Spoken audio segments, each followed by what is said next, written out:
I've spent the whole morning researching about Jeff's case. May he rest in peace.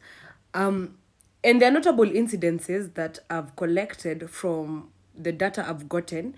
And I want you to come along with me because the math is not mathing. So I've written everything down because I need to understand this situation because the math is still not mathing, okay? So we have 3:27 in the AM. Who arrives at Fatxo's apartment? We have Fatxo himself, we have Jeff, we have the cousin, we have the driver and 3 ladies. Sawa. Higher. And then at 4:48 in the AM, Fatxo and the 3 ladies leave.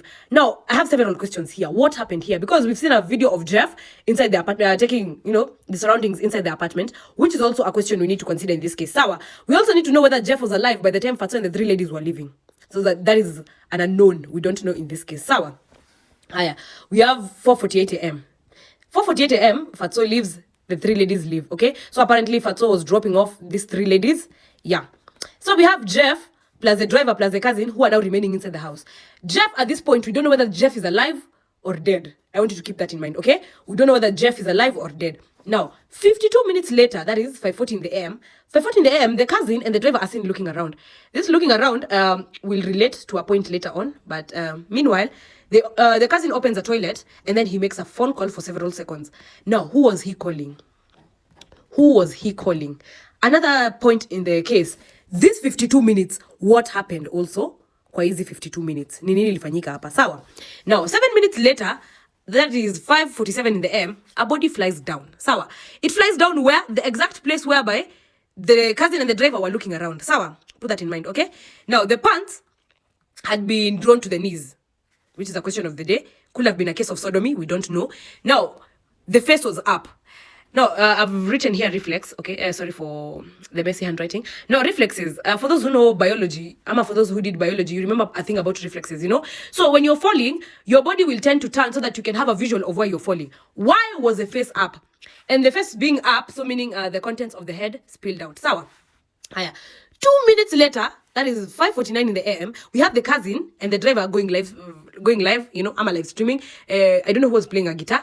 That is what we call an alibi. But then, 2 minutes later, if at all this was a case of suicide, okay? If at all Jeff had killed himself, sawa. In 2 minutes, watu wangekuwa wanangalia from the window to check what is happening. Sawa. Ama they will have at least try to see what is happening because I'm assuming by the time someone falls, there's noise, there's sound, okay? Which does not make sense. Now, minutes after 9 AM, we have Fatxo returning. He comes back to his apartment. So he looks at the body and then he goes to his house. Apparently, some witnesses were saying that he was not remorseful. He had no shock in his face, which is another point in this case that needs to be investigated, okay? Now, here we are working with hypothesis, okay? And we have various unknowns in this case. Number 1, what happened between 3:27 AM and 4:48 AM? What happened hapa katikati? We need to know. Number 2, when Fatxo and the 3 ladies, sorry for that, were leaving at 4:48 AM, was Jeff alive? If at all he was alive, what state was he in? Was he sober? Was he intoxicated? We need to know. Okay, if he was not alive, that makes Fatxo and the 3 ladies suspects together with the driver and the cousin. So it means all of them are involved in the case. That is, if at all, Jeff was dead by the time Fatxo and the 3 ladies were leaving. Okay, now let's continue. If at all Jeff was alive when Fatxo and the 3 ladies were leaving, what happened in these 52 minutes between Jeff, the driver, and the cousin? Okay, what happened hapa katikati? Now at 5:40 AM, what was it that the cousin and the driver were looking around for? Okay, why were they looking around? Why did the cousin open a toilet? Who was this who was being called at 5:40 in the AM prior to the body flying down? Nani huyo alikuwa anapigiwa by the cousin? Okay, that is a hypothesis we also need that needs to be tested more or less.